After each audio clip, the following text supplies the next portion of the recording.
अब आपको समझ में आ गया, हर 21 दिन में डालना है। जबरदस्त फसल आएगी। पहली बार जब आप डालोगे ना तो किसान थोड़ा झिझक करेगा, उसको भरोसा नहीं है, विश्वास नहीं है, तो उसको कहना कि भाई तुम डालो, नुकसान तुम्हारा नहीं होगा। मैंने बहुत किसानों का हिसाब निकाला है, खराब से खराब खेत में जब गोबर का खाद डालते हैं ना तो गेहूं का उत्पादन पहले साल की तुलना में थोड़ा ही कम आता है, लेकिन उत्पादन जितना कम आता है उससे ज्यादा खर्चा बच जाता है, तो वो बराबर मामला बैठता है। हम यूरिया डीएपी में खर्चा करते हैं हजारों रुपए का, तब उत्पादन लेते हैं। यहां खर्चा ही नहीं है, थोड़ा उत्पादन कम भी हुआ तो फायदा ही है, नुकसान कुछ नहीं, इसलिए किसी किसान का नुकसान नहीं। और 2-3 साल लगातार आपने डाल दिया तो उत्पादन बढ़ना शुरू हो जाता है, लगातार बढ़ता है। और 10-12 साल में तो कई खेत ऐसे हैं जहां उत्पादन सीधे डबल हो जाता है, 100% की बढ़ोतरी हो जाती है। नहीं, छानने की जरूरत नहीं है, ऐसे ही डालो। उसमें जितना कचरा है सब खेत में जाने दो, क्योंकि कचरे में जीवाणुओं की संख्या और तेजी से बढ़ेगी। छानने की जरूरत नहीं है। अब आप डालोगे कैसे, ये प्रश्न है। तो उसके लिए 4 विधि है। पहली विधि ये है कि सीधे डब्बा लो और छिड़काव करो, खेत पे भरो और छिड़क दो, भरो और छिड़क दो। अब कहोगे जी खेत बहुत बड़ा है, ये तो नहीं चल सकता, तो दूसरा तरीका बताता हूं। खेत में पानी लगाते हैं ना, पानी में डाल दो। नाली में से पानी जा रहा है ना, एक टंकी में भर के ये खाद रख दो, उसमें नल लगा दो, टोटी खोल दो, टपक टपक पानी में गिरता रहेगा, खेत में चला जाएगा। ये दूसरा तरीका। तीसरा तरीका ये है कि अगर किसी के घर में जानवरों की संख्या ज्यादा है तो गोबर ज्यादा होगा उसके पास, तो थोड़ा सा गोबर तो इसमें इस्तेमाल हुआ, बचे हुए गोबर का क्या करेंगे? तो बचा हुआ गोबर अगर सूखा है तो उसको इसी में डाल देना 15 दिन के बाद 200 लीटर पानी मिला के, तो वो गोबर भी गीला हो जाएगा। गीले गोबर के लड्डू बना लो और लड्डुओं को खेत में फेंक दो, तो खाद पहुंच जाएगा। और एक तरीका है, खेत में से मिट्टी खोद लो, मिट्टी खोद लो, मिट्टी में ये पूरा घोल मिला दो, मिट्टी गीली हो गई, मिट्टी के लड्डू बना लो, लड्डुओं को खेत में फेंक दो, तो खाद पहुंच जाएगा। तो पानी के साथ दे सकते हैं, छिड़क के डाल सकते हैं, गोबर या मिट्टी को लड्डू बना के डाल सकते हैं। और एक आखिरी तरीका है, स्प्रे मशीन अगर अपने पास है तो उसका आगे से नोजल निकाल दो, नोजल निकाल दो, फिर उससे स्प्रे कर दो। अब इसमें ध्यान ये रखना है कि ये फसल पे स्प्रे नहीं होगा, ये जमीन पे होगा, मिट्टी पे होगा। फसल पे डालने से फायदा नहीं मिलेगा, मिट्टी में डालना है इसको। तो अगर फसल ऊंची है तब कैसे डालेंगे? तब तो पानी लगाओगे तभी डालना सबसे अच्छा है। इसमें एक तरीका यह है कि खेत का मुहाना होता है ना, जहां से पानी घुसता है, वहां एक आदमी को बिठा दो, डब्बा लेके पटकता रहेगा, उसमें पानी के साथ जाता रहेगा, और पानी के साथ पूरे खेत में बराबर मात्रा में जाता है और रिजल्ट उसका सबसे अच्छा आता है। और एक तरीका है इसको डालने का, अगर आपके घर में गोबर का वो बनाते हैं ना, क्या कहते हैं उसको, कंडा कहते हैं, उपला कहते हैं, क्या कहते हैं, कंडा उपला जो भी कहते हैं, उसको जलाते हैं। जलाने के बाद राख निकलती है ना, वो राख इकट्ठी कर लो और ये घोल और राख मिला दो और फिर लड्डू बन जाएंगे, फिर खेत में छिड़क दो, तो इसका तो जबरदस्त उत्पादन आता है। क्योंकि जो राख है ना, इसमें कई केमिकल अतिरिक्त हैं जो गोबर और गोमूत्र से भी ज्यादा है। तो ये तरीका समझ में आ गया। हर 21 दिन पे डालेंगे। 4 महीने की फसल है तो 5-6 बार डालना पड़ेगा, 6 महीने हैं तो 7-8 बार। इसी तरह से पूरी खेती होती रहेगी। गोबर किसी भी जानवर का, गाय का हो, भैंस का हो, बैल का हो, बकरी बकरे का हो, गधे घोड़े का हो, हाथी ऊंट का हो, कोई भी हो, सब चलेगा। मूत्र भी किसी जानवर का, ठीक है। और आधा आधा मिले तो वो भी चलेगा।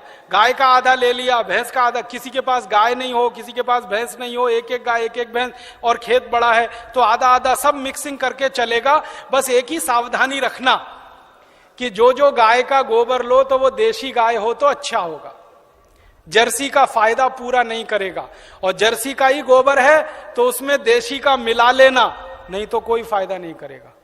जर्सी गाय है, उसका गोबर है, उसमें देशी गाय का 1-2 किलो गोबर मिला लेना, वो वैसे ही काम करता है जैसे 100 किलो दूध में 1 चम्मच दही डालो तो पूरा दूध दही हो जाता है।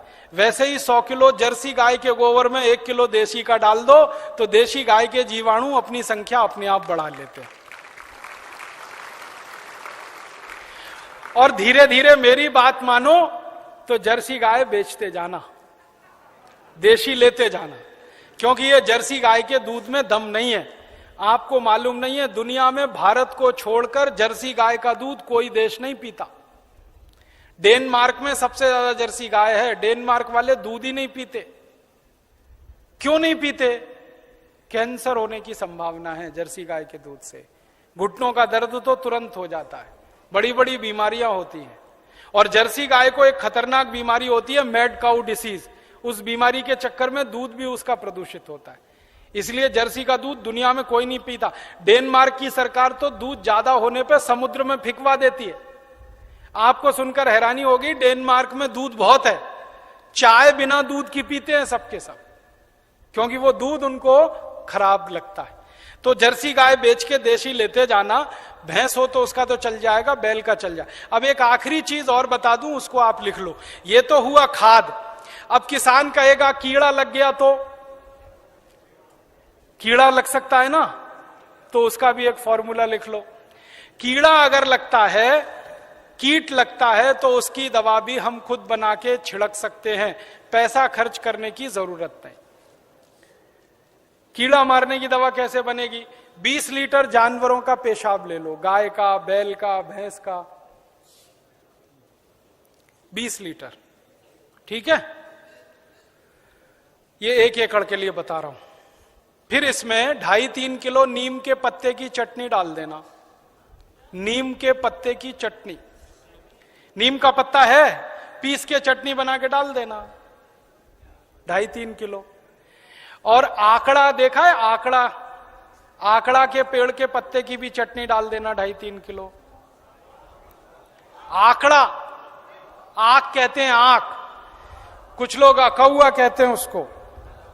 आक, आकड़ा, अकौआ, हाँ वही जो हनुमान जी पे चढ़ाते हैं, जिसमें सफेद सफेद दूध निकलता है।